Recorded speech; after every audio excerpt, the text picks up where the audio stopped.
Monsieur le maire, le journal local nous a appris dernièrement l'abandon dans l'immédiat de l'ouverture du Femina au public.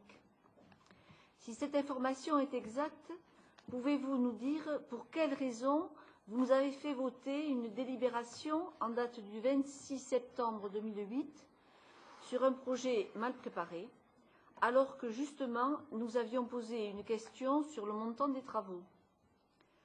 Le projet du Femina... Question relative au Femina, je propose que M. Mauclerc apporte la réponse.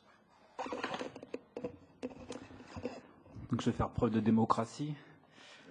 D'ailleurs, j'en ai fait preuve, puisque vous mentionnez que je m'étais déjà exprimé dans le journal local. Il me semble que c'est un lieu démocratique.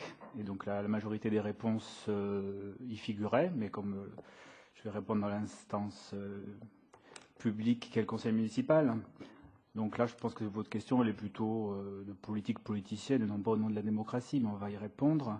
Vous parlez d'un projet mal préparé.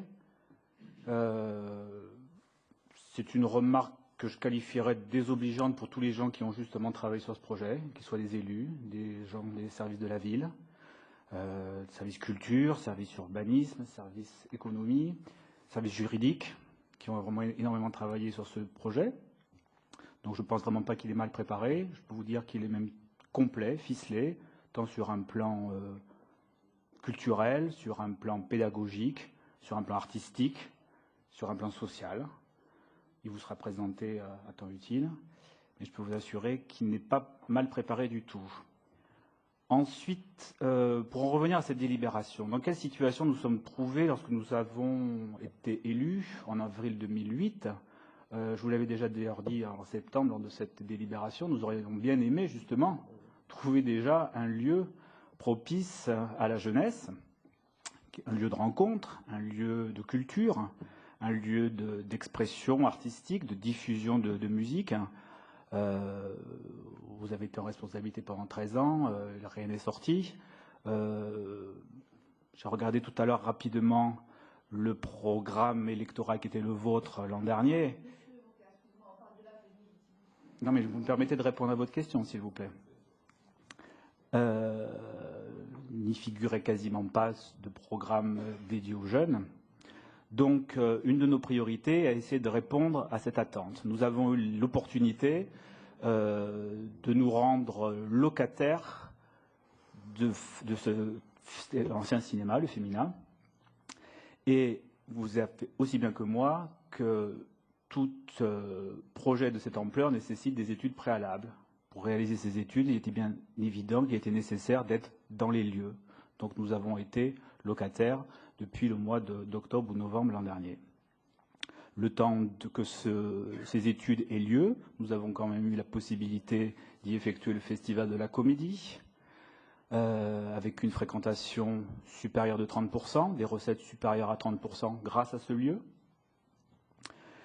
Et l'étude de faisabilité est arrivée, nous mentionnant que les contraintes actuelles, qu'elles soient techniques, sur un plan acoustique, qu'elles soient aussi techniques sur un plan de l'accessibilité aux personnes handicapées, nous imposaient un montant de travaux équivalent à 900 000 € pour mettre ces deux salles en conformité.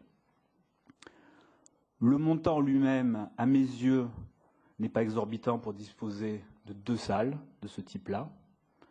Le seul écueil à ce projet, c'est que nous ne sommes pas propriétaires des lieux.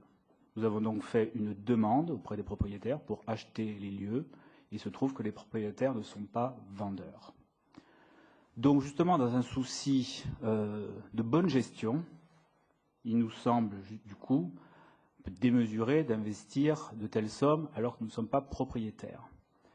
Donc le projet Femina en tant que tel, en tant que lieu Femina, est pour l'instant mis de côté, mais le projet culturel, artistique dont je vous ai parlé, lui est toujours d'actualité. Nous travaillons d'arrache-pied sur un autre lieu, et ça sera l'objet d'un autre débat.